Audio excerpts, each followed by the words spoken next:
কত সুন্দর। আরও আছে, আসুন আস্তে আস্তে দেখতে দেখতে আসুন। দেখুন, হয়তো আপনারা বলবেন যে ভাই শুধু মোটাগুলাই দেখাচ্ছে। দেখুন প্রত্যেকটা পেঁয়াজ মোটা। এই দেখেন,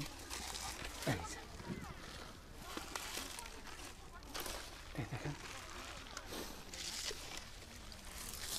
আপনাদেরকে সরাসরি মাটির থেকে উঠিয়ে দেখালাম। দেখছেন পেঁয়াজের সাইজগুলো, আর গাছগুলো এখনো কাঁচা। আর কত সুন্দর রং দেখুন, পেঁয়াজের রং দেখলে মাথা খারাপ। যদি আপনারা এই দৌলতপুরে এবং দৌলতপুরের আশেপাশে যদি এই গ্রীষ্মকালীন পেঁয়াজ চাষ করতে চান, তো আমার এই কৃষক ভাইয়ের সাথে আপনারা যোগাযোগ করবেন।